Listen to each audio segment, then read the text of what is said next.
सिद्धेभ्यः। ओम नमः सिद्धेभ्यः। मंगलम भगवान वीरो मंगलम गौतमो वने मंगलम कुंद कुंदाद्यो जैन धर्मोस्तु मंगलम। सर्वमंगल मांगल्यम सर्वकल्याणकारकम प्रधानम सर्वधर्माणां जैनम जयतु शासनम। अहिंसा परमो धर्म की महावीर भगवान की प्रातः स्मरणीय परम पूजाचार्य गुरुवर श्री विद्यासागर जी मुनि महाराज की जय।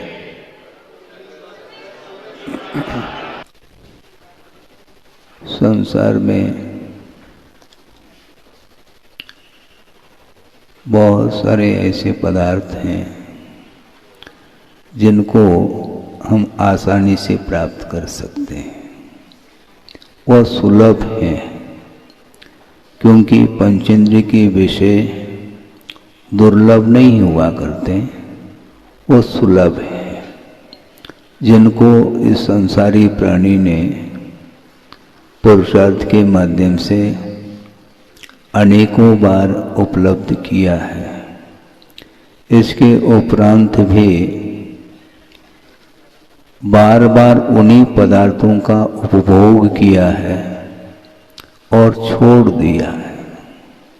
भुक्तोचिता मोहुर्मोहात् मया सर्वेपि पुद्गला। मेरे द्वारा ये सारे पौद्गलिक वस्तु उपभोग करने में आई हैं और उनको छोड़ दिए हैं। छोड़ने के उपरांत पुनः पुनः उन्हीं वस्तुओं को ग्रहण किया, उपभोग किया है।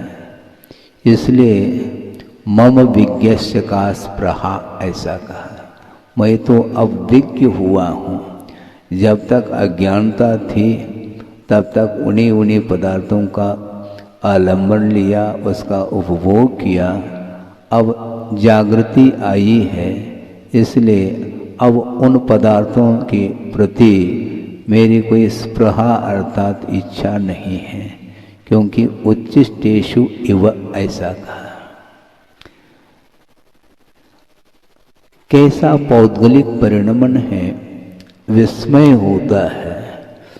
जिन पदार्थों को भोगने के लिए आपने अच्छे ढंग से बनाया है, व्यंजन जिसको बोलते हैं, मिठाई जिसको बोलते हैं, सुगंधित हैं, स्वादिष्ट हैं, किंतु जब तक थाली में हैं तब तक वो सुगंधित हैं, और ज्यों ही उसका मुख में हम लेते हैं तो उसका परिणमन क्या होता है, देखने लायक नहीं होता। मान लो किसी कारणवशात वमन हो जाए, उसके बाद उसको देखने का भाव नहीं होता, उसमें बदबू आती है, दुर्गंध आ जाती है, जबकि उपभोग करने के पूर्व में उसमें सुगंधी थी। तो इस प्रकार ये सारे पदार्थ अनेक बार नहीं अनंत बार उसका उपभोग किया है, फिर भी वह चाव से उपभोग करना चाहता है। ये अज्ञान का परिणाम है और कोई भी परिणाम नहीं है। इसलिए जो ज्ञानी होता है उसको ज्ञान प्राप्त होने के उपरांत उस ओर दृष्टि उसकी नहीं जाती। ज्ञेय पदार्थ अर्थात जानने योग्य पदार्थ अनंतानंत हैं। उसमें उपादेय अर्थात ग्रहण करने योग्य एक ही शुद्ध परमात्म तत्व है जो कि ग्रहण करने योग्य हैं। बाकी जितने भी पदार्थ हैं वे हेय हैं ऐसा कहा। हेय का अर्थ छोड़ने योग्य हैं, ग्रहण करने योग्य नहीं। क्योंकि ग्रहण करने के बाद उसका परिणमन ऐसा हो जाता है, वह किसी भी इंद्रिय के द्वारा भोगने योग्य नहीं रहता। ऐसी स्थिति में हम विचार हमें करना चाहिए। स्वर्ग पहुंच जाता है, वहाँ पर जो सुख का अनुभव करता है, वैभव के बीच में बैठ करके आनंद का अनुभव करता है, वो अनंत बार कर चुके हैं। पुनरावृत्ति हो रही है, पहली बार वह उपभोग कर रहा है ऐसा नहीं है। इसके बाद भी वह पुनः पुनः ग्रहण करने का भाव इसलिए आता है क्योंकि वह तृप्तिजनक नहीं है। तात्कालिक तृप्ति जैसे लगती है किंतु वह तृप्तिजनक नहीं है। अतृप्तिजनकम ऐसा कहा आचार्य ने। और इस पंचेंद्रिय के विषयों से उत्पन्न होने वाला जो सुख है वह तृप्तिजनक नहीं है और मोह दाव वन्नेर महेंद्रनम कहा है। मोह रूपी दावाग्नि को प्रज्वलित करने के लिए ईंधन का काम करता है कौन? विषयजन्य सुख। और असात संततेर बीजम कहा, दुख की परंपरा का वह बीज है। जिसको हम सुख बोल रहे हैं वह दुख की परंपरा का बीज है। इसलिए इस प्रकार समझ करके आस्था का विषय बना करके उसको छोड़ने का पुरुषार्थ करना चाहिए, क्योंकि वह ये है छोड़ने योग्य। कभी कभी यह मन में विकल्प आता है कि सम्यक दृष्टि को आखिर हो क्या जाता है। जिसने हे पदार्थ के प्रति हे दृष्टि से श्रद्धान किया है फिर भी उसी को उठाने का भाव रखता है। ऐसा क्यों होता है महाराज? फिर श्रद्धान काम नहीं करता है क्या? श्रद्धान तो श्रद्धान का ही काम करता है। आचरण के बिना वह श्रद्धान पंगु है, क्योंकि विश्वास भर हुआ है। विश्वास कर लिया, इसी का नाम श्रद्धान है। और श्रद्धान के साथ संवेदन नहीं हो सकता, क्योंकि संवेदन अलग वस्तु है, श्रद्धान अलग वस्तु है।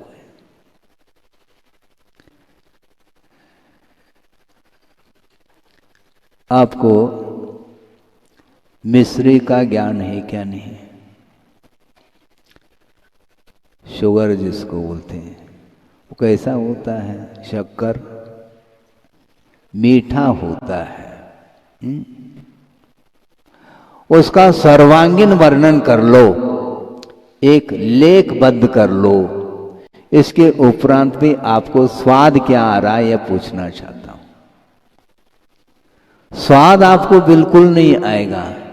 विश्वास है कि मिश्री मीठी होती है, गुड़ मीठा होता है, ये विश्वास है। लेकिन स्वाद जो आता है वह ग्रहण करने से आता है। उसी प्रकार पंचेंद्रिय के पदार्थ ये हैं, ग्रहण करने योग्य नहीं है। इस प्रकार गाढ़ श्रद्धान बनने के बाद भी वह उसी को उठाता है। इसका अर्थ अभी भी उसके अंदर अज्ञान पल रहा है। सिद्धांत की दृष्टि से जो सम्यक दृष्टि है उसका ज्ञान समीचीन हो चुका है, क्योंकि ज्ञान में जो समीचीनता आती है वह श्रद्धान के माध्यम से ही आती है। इस प्रकार सम्यक ज्ञान अपने पास रखते हुए भी हे पदार्थों को ग्रहण करने का फिर भी भाव रखता है। क्यों ऐसा? यह असंयम का परिणाम है। वृषभनाथ भगवान को ले ले, क्योंकि सबसे बड़े तो वही हैं हमारे लिए। और वो कहां से उतरे? सर्वार सिद्धि से। सर्वार सिद्धि में पहुंचने वाला कौन होता है? गृहस्थ हो सकता है क्या? नहीं हो सकता। रत्नत्रय की आराधना के फलस्वरूप सर्वार सिद्धि का बंद करके वहां पर पहुंच गए हैं। और वहां पर पहुंचने के बाद 33 सागर, एकाध वर्ष नहीं 33 सागर काल तक, इतना दीर्घ काल उन्होंने एकमात्र तत्व चर्चा के साथ ही व्यतीत किया है। वहां पर वासना का पूर्णतः अभाव है। परे अप्रविचारा कहा। मन संबंधी भी कोई वासना जागृत नहीं होती और परम शुक्लेशा को लिए हुए हैं और निरंतर तत्व चर्चा में लीन रहते हैं। इसके उपरांत 33 सागर का वह संस्कार यहां पर उतरने के बाद डिलीट हो जाता है। पर अतीत के संस्कार काम नहीं आते क्या? काम लेने वाला चाहिए, अपने आप थोड़ी आते हैं संस्कार। वो संस्कार इसलिए धूमिल होते हैं क्योंकि वहां पर कर्म फल को देने के लिए, कर्म को फल देने के लिए वहां पर नौकर्म विद्यमान नहीं है, वहां पर निमित्त नहीं है और निमित्त के अभाव के कारण कर्म अपना फल देता नहीं, एक सिद्धांत है। और यहां पर आते ही नौकर्म चारों ओर देखने को मिलते। वहां पर अप्रविचार क्यों? देवांगनाओं का अभाव। यहां आते ही वही देखने में आएंगे। 83 लाख पूर्व बहुत कहलाता है। हालांकि सागर के सामने तो वो बूंद के समान है, किंतु 150 वर्ष का हुआ नहीं, उसकी ये हालत हो रही है। 83 लाख पूर्व तक विषयों में उलझे रहे। कौन? वृषभनाथ, 3 लोक के नाथ होने वाले हैं, लेकिन अभी भी वो नाथ नहीं, अनाथ है। सोचो, विचार करो, 83 लाख पूर्व तक ऐसा होना था? नहीं, ऐसा होना नहीं।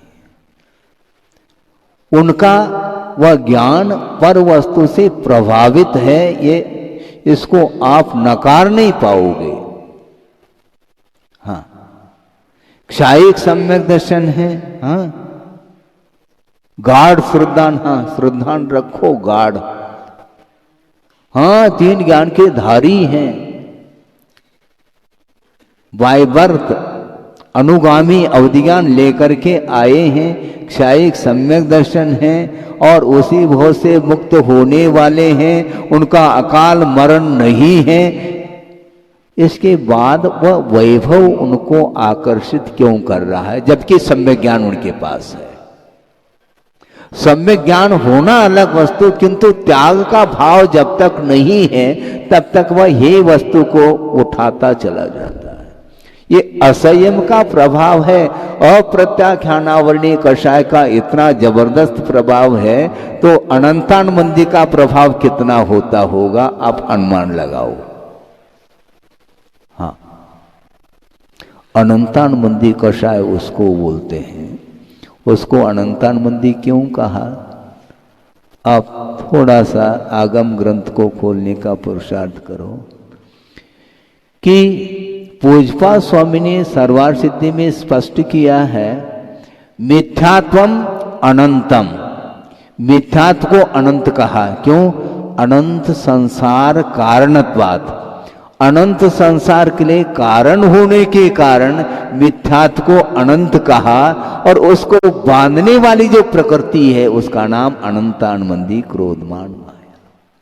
तद अनुबद्धन्ति इति अनंतानुबंधिनः क्रोधमान माया लोभाः, ऐसा कहा।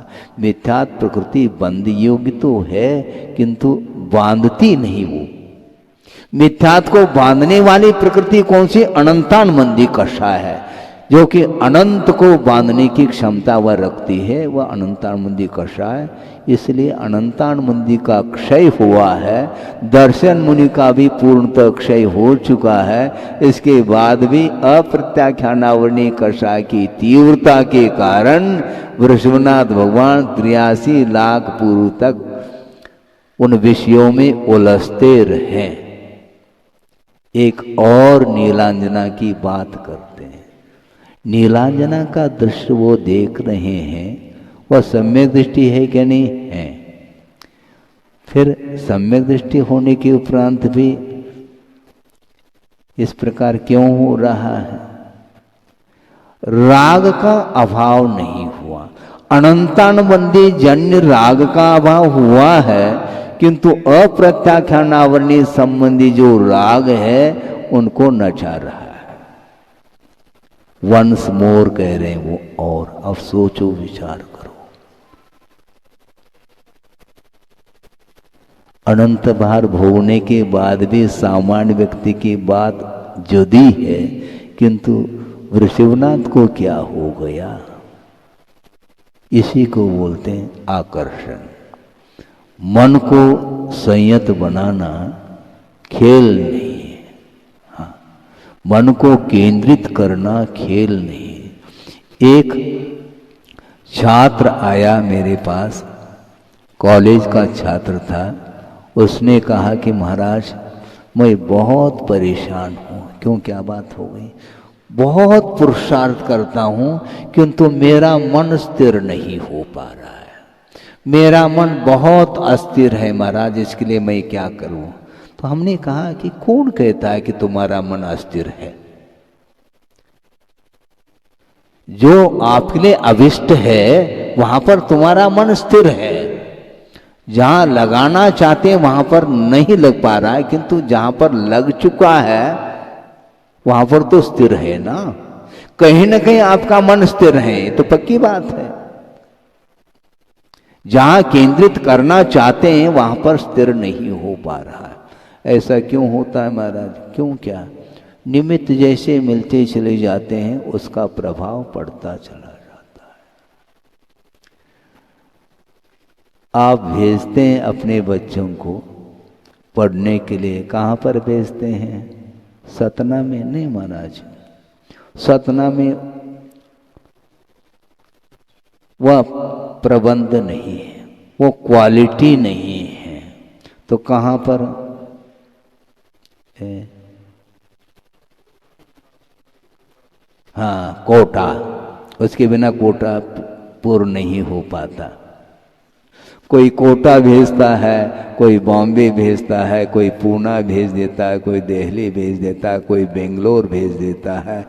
इसमें भी यदि संतुष्टि नहीं मिलती तो आउट ऑफ कंट्री चला जाता है। मेरा बेटा अमेरिका में पढ़ रहा है। वो स्वयं फुलानी समझ रहा है जैसे वो स्वयं पढ़ रहा हो। मेरा बेटा है, नाम कमाएगा। क्या नाम कमाना? वहां जा करके वह गया है, किंतु आपको ख्याल नहीं कि वहां पर वो कर क्या रहा है। ज्ञानार्जन करने के लिए गया है, विद्या को हासिल करने के लिए गया है, किंतु विद्या हासिल नहीं हो पाती। होती भी है तो वह लौकिक क्षेत्र में वह विद्या काम में आती है, परमार्थ क्षेत्र में उस विद्या का कोई भी रोल नहीं, कोई उसकी उपयोगिता ही नहीं है। भौतिक क्षेत्र में वह काम में आ जाता है ज्ञान, किंतु परमार्थ क्षेत्र में उसका कोई भी मूल्य नहीं है। बल्कि आचार्य कहते हैं कि पंचेंद्र के विषय के माध्यम से ही ज्ञान नष्ट होता है, ऐसा कहा। महाराज हम ज्ञान प्राप्त करना चाहते हैं, ज्ञान प्राप्त नहीं हो रहा है। क्यों नहीं हो रहा है? विषय छोड़ो ना, पंचेंद्र के विषय के माध्यम से ज्ञान नष्ट होता है। इस प्रकार कुंद कुंद स्वामी ने गाथा में स्पष्ट उल्लेख किया है। हाँ, क्योंकि ज्ञान और शील इन दोनों की मैत्री है। शील का अर्थ स्वभाव होता है और ज्ञान, इन दोनों में मित्रता है। और शील के अभाव में ज्ञान नष्ट हो जाता है विषयों के माध्यम से। जहां पर विषय याद आ गए तो वहां पर शील समाप्त होगा। शीलस्य नानस्य नत्य विरोहो बुधेहि निदिष्ठो नवरी शीलेन बिना विषया नानम विना संति कहा। पंचेंद्र के विषय ज्ञान को नष्ट कर देती हैं। तुम आउट ऑफ कंट्री चले जाओ कि कहीं भी चले जाओ, विषयों का जहाँ तक संबंध है वहाँ तक ज्ञान का कोई भी संबंध नहीं है। इसलिए परमार्थ क्षेत्र संबंधी ज्ञान यदि अल्प मात्रा भी क्यों न हो तो आपका कल्याण होने वाला है। और भौतिक ज्ञान बहुत लंबा चौड़ा है। भौतिक ज्ञान तो फिर भी ठीक है, परमार्थ संबंधी भी ज्ञान हो गया है, किंतु वह ज्ञान द्रव्य श्रुत के रूप में है। मिथ्या दृष्टि को भी 11 अंग और 9 पूर्व का ज्ञान हो सकता है, होता है, इस प्रकार आगम का उल्लेख है। इसके उपरांत भी उसके पास सम्यक दर्शन नहीं, सम्यक दर्शन से वंचित है वो। इसलिए सम्यक दर्शन के अभाव में वह किसी भी कर्म का संवर करने का अधिकारी नहीं हो सकता। सम्यक दर्शन के बिना न संवर होगा न निर्जरा होगी। तो महाराज वृषभनाथ तो सम्यक दृष्टि थे ना, अनंतान मंदिर संबंधी संवर हो रहा है, हो चुका है, किंतु अप्रत्याख्यानावरण जो कषाय है उसका यदि संवरण करना चाहो, उसकी निर्जरा करना चाहो, तो कम से कम उसको अनुवृत्ति बनना पड़ेगा। और प्रत्याख्यानावरणीय कषाय का यदि अभाव करना चाहो तो चारित्र को अंगीकार करना पड़ेगा। तो 83 लाख पूर्व तक उसका उपयोग, उनका जो मन है वह प्रभावित हो रहा है। मन को संयत करना चाहो तो बहुत कठिनाई है, श्रवण के लिए भी कठिनाई होती है। आचार्य महाराज ने निजानुभव शतक पढ़ा होगा, उसमें उल्लेख किया है कि मन की क्या दशा होती है। क्या हो गया समझ में मुझको न आता, क्यों बार बार मन बाहर दौड़ जाता।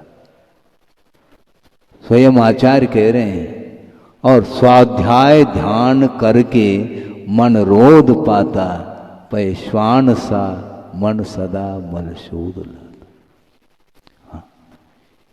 ये अपने आवश्यकों में जब तक श्रवण रहते हैं तब तक मन संयत रहता है, और थोड़ा सा फ्री बैठ जाए तो बस पात्र बनते चले जा रहे हैं। ये परिणाम किसका है? ये नेमिनाथ भगवान का परिणाम है, ये पार्श्वनाथ भगवान का परिणाम है, शांतिनाथ भगवान का परिणाम है, 24 तीर्थंकरों का ये परिणाम है। सुनो, वो तो बाद की बात है। बहुत विचित्र दशा है। मैं इसलिए कहना चाहता हूं, मैं निमित्त को गौण नहीं करता, किंतु निमित्त तो बहिरंग होता है, अंतरंग कारण बलवान होता है, ये ध्यान रखो। आप लोगों ने पुरुषार्थ किया है, उस पुरुषार्थ को हम गौण करने के लिए तैयार नहीं है। हाँ, सुनो सुनो, मैं कह रहा हूं, मैं ऐसा थोड़ी मंजूरी दे सकता हूं। छात्र एक कक्षा में 20, 25, 40 छात्र हैं और एक टीचर है। वह प्रतिदिन पढ़ाते चले जा रहे हैं, और एक छात्र मेरिट में आता है, एक छात्र गुड सेकंड, एक सेकंड, एक थर्ड, एक सप्लीमेंट्री और एक फेल होता है। किसके द्वारा हो रहा है मुझे बताओ आप? उपादान। क्योंकि टीचर ने कोई पक्षपात तो नहीं किया, सबके लिए वह पढ़ा रहा है, सिखा रहा है। इसके बाद भी जिसने पुरुषार्थ किया है वही मेरिट में आ सकता है। इसलिए आप लोग मेरिट में आ रहे हैं, आपने पुरुषार्थ किया है। मैं तो केवल बैठ करके 2-4 शब्द बोल देता हूं, इसको निमित्त बोलते हैं। निमित्त के बिना कोई भी, निमित्त के बिना कार्य नहीं होता, किंतु उपादान यदि नहीं है, सुनो, उपादान यदि नहीं है तो भगवान भी उतर करके आ जाए तो नहीं हो सकता। मैं इसलिए कह रहा हूं, बिल्कुल आगम के आधार से कह रहा हूं। अभव्य को भव्य बना सकते हैं भगवान, हम तो नहीं बना पाएंगे, भगवान की क्षमता है, भगवान के पास अनंत शक्ति है, किंतु अभव्य को भव्य बना करके मोक्ष पहुंचा नहीं सकते, वही ध्यान रखो। इसको बोलते हैं उपादान, क्योंकि अभव्य अभव्य ही रहता है, किसी कारण से वह अभव्य हुआ हो ऐसा नहीं है, उसका वह नेचर है, और नेचर पर सापेक्ष नहीं हुआ करता, पर निरपेक्ष होता है। जैसे अग्नि गर्म है, क्यों? By nature. किसी ने अग्नि को गर्म नहीं किया, यदि कर लिया मान लो तो अग्नि ठंडी थी क्या पहले? है नहीं, अग्नि को आप गर्म कर नहीं सकते, वह उष्णकुंड उसका नेचर है, जल शीतल है उसका नेचर है। उसी प्रकार भव्यत्व भाव यह नेचर है, अभव्यत्व भाव भी नेचर, इसी को पारिणामिक भाव कहा, किसी कारण नहीं वो। महाराज इसकी कोई पहचान है क्या? नहीं, अभव्य और भव्य की कोई पहचान नहीं है। द्रव्य संग्रह का स्वाध्याय करा रहते हैं आचार्य महाराज, 2014 की बात कर रहा हूँ विदिशा में, और प्रसंग निकला था भव्य अभव्य का। उस समय शिष्य ने प्रश्न किया उसी टीका में ही कि महाराज भव्य की क्या पहचान है? तो उन्होंने कहा भव्य यह दिव्य ज्ञान का विषय है, केवल ज्ञान का यह विषय है, छद्मस्त ज्ञान का विषय है ही नहीं। अर्थात केवल ज्ञान होने के पूर्व में हम और आपके पास जो ज्ञान है, उस ज्ञान के माध्यम से भव्य और अभव्यत्व की जानकारी संभव नहीं है। तो महाराज फिर भी मोटे रूप से ऐसा प्रश्न किया है टीका में,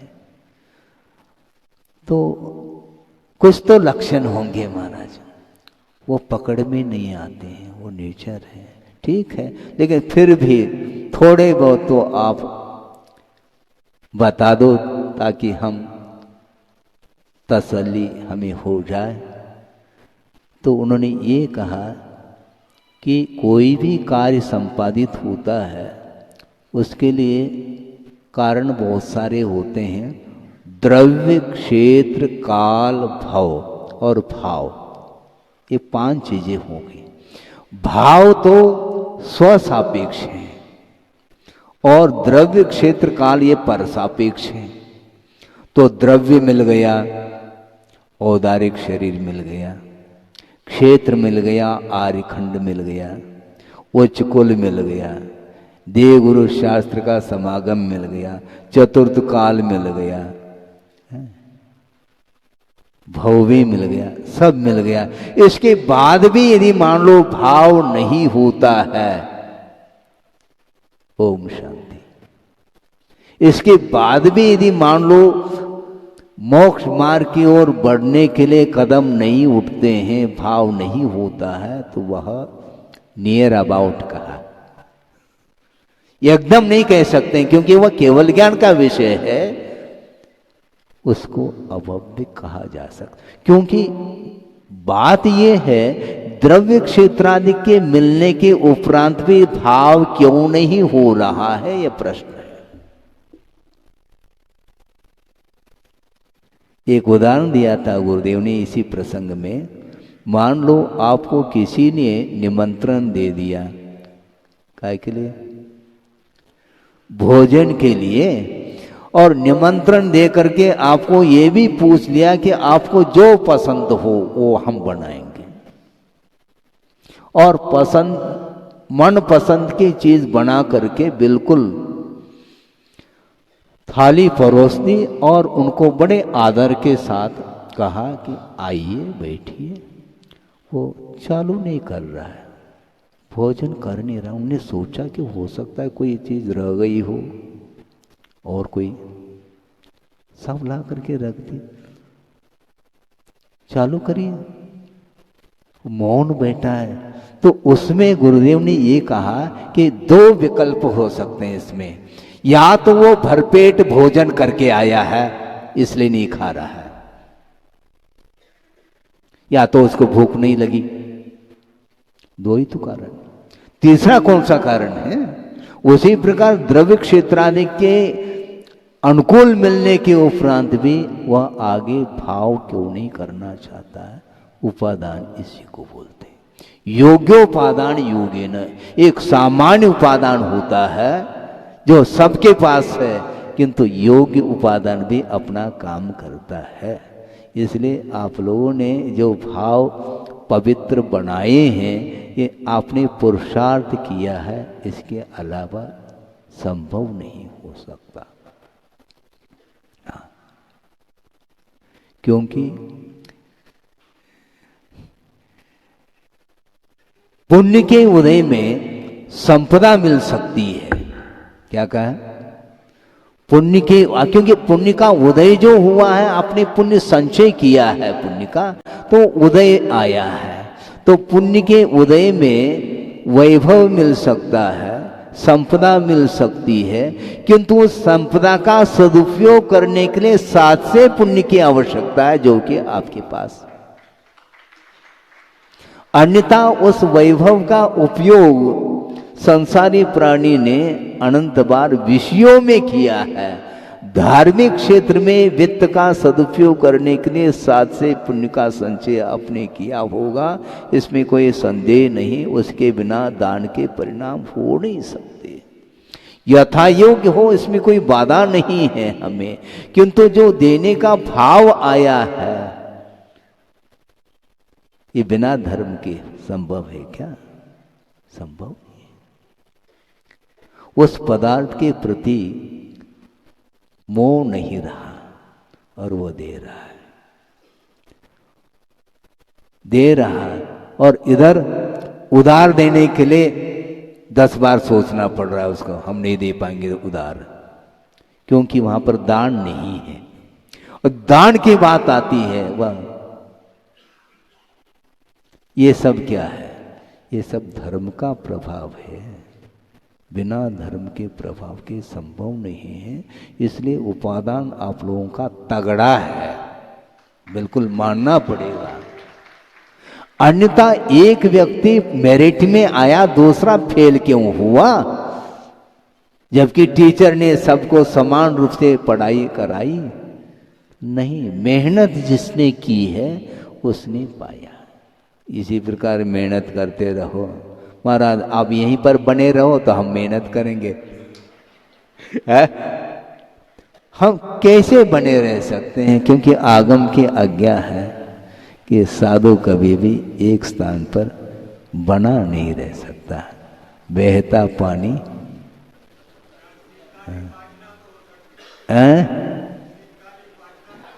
है, शीत का निवारण हो जाएगा। शीत कोई है ही नहीं है। इसलिए हम बार बार ये कहना चाहते हैं, साधु कहीं भी रहें, किंतु उनकी उपासना आप कहीं भी रह करके करो, क्योंकि आपके पास भले ही सतना से साधु कहीं चले जाएं, किंतु शांतिनाथ भगवान, नेमिनाथ भगवान तो यहीं पर रहेंगे। इसलिए उनके लिए उच्च स्थान दे करके अच्छे ढंग से भाव विभोर हो करके उनकी पूजन अर्चन आराधना अधिक करें। उसके माध्यम से निरंतर पुण्य का संचय हो सकता है। और पुण्य का संचय जो होता है उसका उपयोग हमें विषयों में नहीं करना।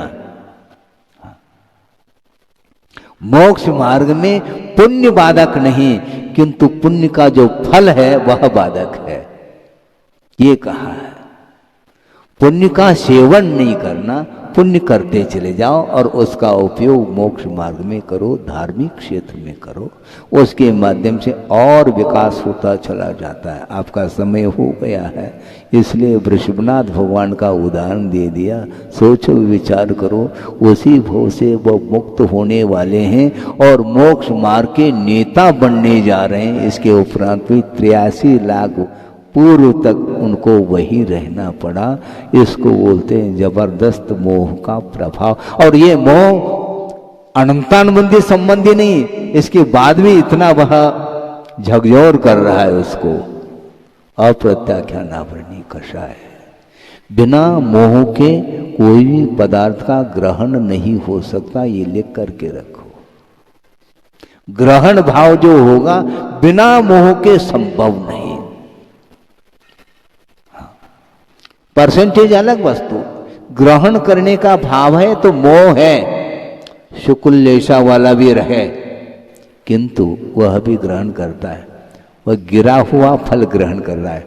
उदाहरण के लिए दिया है षडलेशा का जो चित्र दिखाया, उसमें जो शुक्ल लेशा वाला है वह पेड़ से जब फल पका हुआ गिर जाता है तो उसको वह ग्रहण कर रहा है, किंतु ग्रहण तो कर रहा है वो भी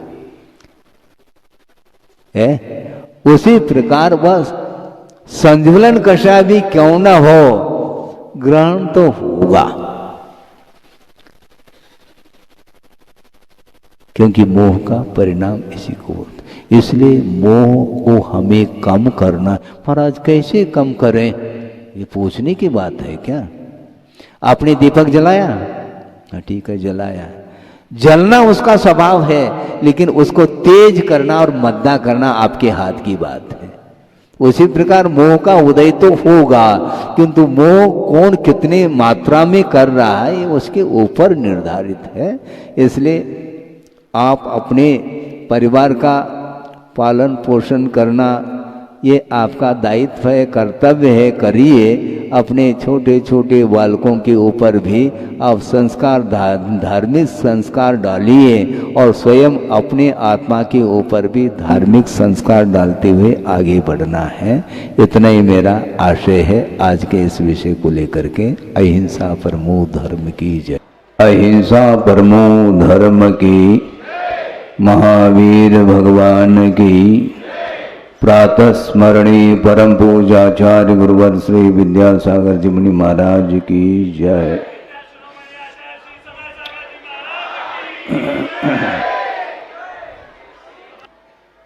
सन 75 में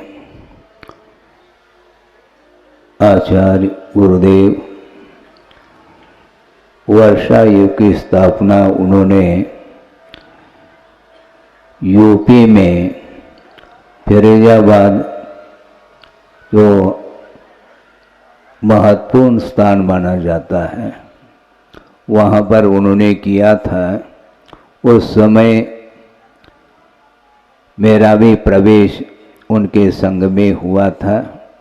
ब्रह्मचर्य अवस्था में मैं था और वर्षा योग की निष्ठापना के उपरांत विहार करते करते फिरोजाबाद से आगरा, धवलपुर, मुरैना, ग्वालियर होते हुए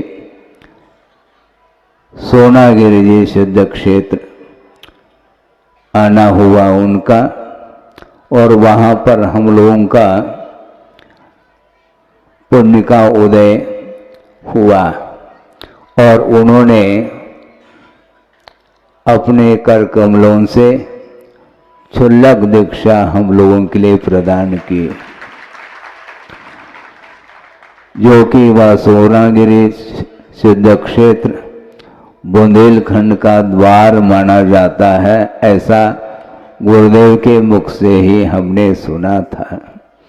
और दीक्षा के पश्चात विहार करते करते खजुराहो, पन्ना आदि होते हुए सतना नगर पधारे थे।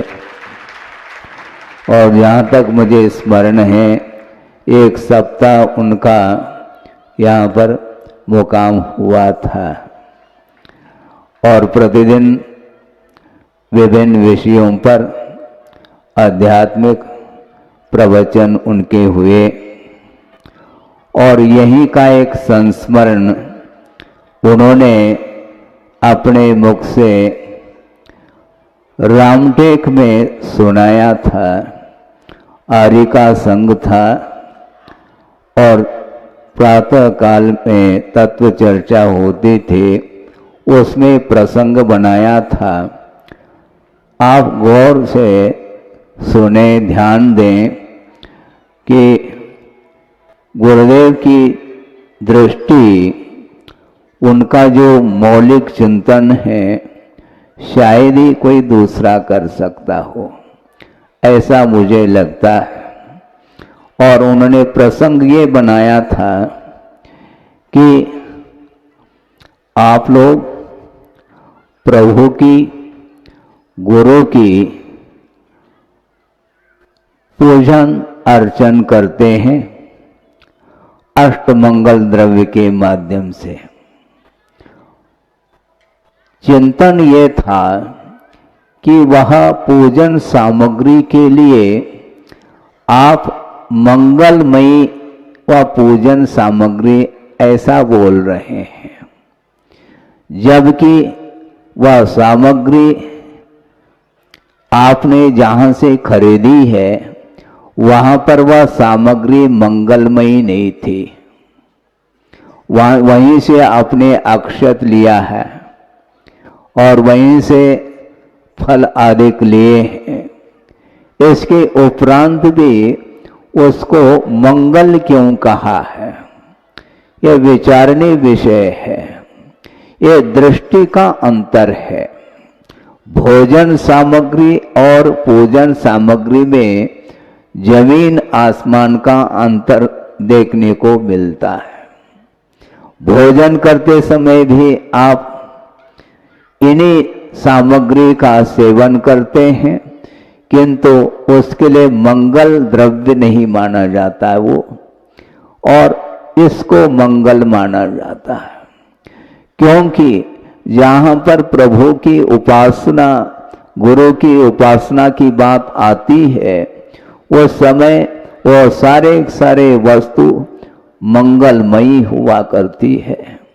क्योंकि उन द्रव्यों के माध्यम से हम अपने परिणामों को पवित्र बनाने का पुरुषार्थ करते हैं, इसलिए उसको मंगल माना गया है। और उन्होंने ये कहा था, और पूजन प्रारंभ हो गया। गुरुदेव बैठे हैं पंडाल में और उसके उपरांत उनका उपदेश भी होना है, और पूजन करने के लिए काफी संख्या में लोग बैठे हैं। और एक परिवार और आ गया, उसमें शामिल हो गया, और क्रमशः पूजन प्रारंभ हुआ। और जब अर्घ का समय आया, उस समय सभी लोग अपने अपने अर्घ को चढ़ाने लगे। और एक छोटा सा बालक था।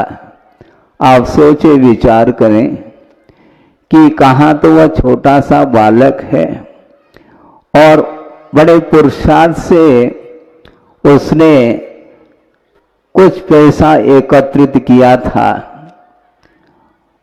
जिसको जेब खर्च भी आप बोल सकते हैं अपनी भाषा में।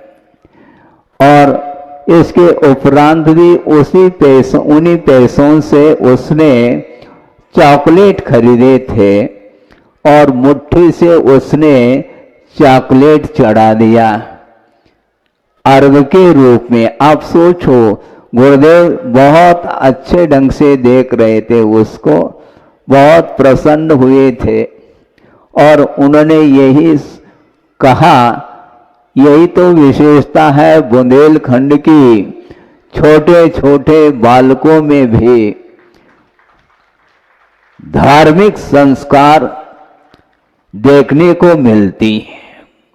और उन्होंने इसी बात को लेकर के आगे कहा कि 4, 6 साल, 7 साल समझ लो, राजस्थान में उनका विहार हुआ, किंतु उन्होंने कहा कि राजस्थान में मेरी दुकान नहीं चली है। फिर कहाँ चल रही है? बुंदेलखंड में दुकान अच्छी रफ्तार से चल रही है, ऐसा उन्होंने अपने मुख से कहा था। वही विषय आपके सामने रखा कि बुंदेलखंड में जगह जगह, क्योंकि वो समय भी देहात में छोटे छोटे ग्राम में जाते थे और वहां पर भी 8-10 मान लो पुरुष वर्ग बैठा है, महिलाएं बैठी हैं, और वचनिका प्रारंभ होती थी उस समय। और आज क्या हो रहा है? मोबाइल के माध्यम से ही उस कार्य को संपन्न करते हैं आप लोग। इसलिए कहना चाह रहा हूं कि वह संस्कृति, वह जो कल्चर था उस समय का, लगभग 50 साल पूर्व का वह विषय आपके सामने रख रहा हूं, वह आज वर्तमान में देखने को नहीं मिलता है। ये काल का परिणाम समझ लो या और कुछ भी समझ लो, ज्यादा मैं नहीं कहना चाहता, किंतु धीरे धीरे धीरे पाश्चात्य संस्कृति का प्रभाव व्यापक रूप से पड़ रहा है। इसके बावजूद भी गुरुदेव ने सोचा ये संस्कृति तो चलती रहती है, हमें इससे क्या प्रयोजन है, हमें तो कर्तव्य को छोड़ना नहीं है। और कर्तव्य का अनुपालन करते हुए आचार्य ज्ञान सागर जी महाराज ने उनके लिए जो भी आशीर्वाद और जो ज्ञान दिया था उसको आत्मसात करते हुए उन्होंने इन 50-55 साल के अंदर एक विशाल संघ का निर्माण उन्होंने किया है। जिस समय अपना प्रवेश हुआ था उस समय उनके संघ में मात्र आचार्य महाराज स्वयं और एक शुल्लक जी थे और 3-4 ब्रह्मचारी के अलावा और कोई भी साधक नहीं थे। और आज देखते हैं तो वह विराट रूप ले चुका है। ये सारा का सारा जो दृश्य देखने को मिल रहा है, यह एकमात्र ज्ञान का परिणाम नहीं किंतु आचरण का परिणाम है, चारित्र का प्रतिफल देखने को मिल रहा है। क्योंकि ज्ञान के संस्कार के माध्यम से ही पूज्यपा स्वामी ये कहना चाह रहे हैं, मन आपका तत्व में ठहर जाता है तो किसके द्वारा ठहरता है, तो ज्ञान संस्कार, ऐसा कहा। मात्र ज्ञान के द्वारा नहीं किंतु ज्ञान के जो संस्कार है प्रतिपल आत्मा के ऊपर पड़ जाते हैं तो उसके माध्यम से ही वह अपना मन बाहर से भीतर आ जाता है और ठहर जाता है। तो इस प्रकार यहाँ पर गुरुदेव ने जो श्रम करके इतना विशाल एक संघ का निर्माण करके, और इतना ही नहीं समाज के लिए भी उन्होंने जो प्रकल्प रखे और उसको पूर्ण करके गए हैं, और भी जो शेष प्रकल्प उनके हैं उनको भी पूर्ण करने का भाव हम और आपका होना चाहिए। परम कर्तव्य है, ये दायित्व मानता हूं मैं। ये जितने भी कार्य उनके अवशिष्ट हैं वो सारे कार्य आप लोगों को निरंतर समर्पण भाव के साथ और कर्तव्य का पालन करते हुए उनको पूर्ण करेंगे तो निश्चित रूप से और बहुत कुछ देखने को मिलेगा। इस प्रकार एक विशाल उन्होंने रूप दिया है धर्म के लिए और विश्व को प्रकाश में लाया है। और अब हमें प्रकाश में लाना नहीं, उन्होंने जो प्रकाश दिया है, उन्होंने जो मार्ग प्रशस्त किया है, उस मार्ग पर हमें चलना भर शेष है। हमें मार्ग प्रशस्त करना नहीं, हमें मार्ग बनाना नहीं, किंतु बना करके गए हैं उनके पद चिन्हों पर समर्पण भाव के साथ, भक्ति के साथ, अपने शक्ति के अनुरूप सही किंतु निरंतर साधना करते हुए आगे आने वाले जो भी भव्य मुमुक्षु जीव हैं उनके लिए भी यह प्रकाश निरंतर प्राप्त होता रहे। इस पवित्र भावना के साथ ही हम आगे बढ़ सकते हैं।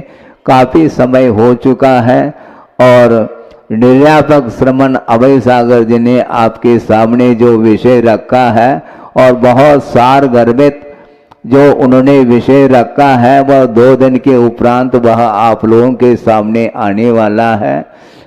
धीवरोदय चंपू काव्य और मूक माटी का जो विषय है उसकी जो विराटता है, जो गहराई है, वह सारी गहराई विद्वानों के माध्यम से सामने आएगी और उसका रसास्वादन हम और आपको करने को मिलेगा।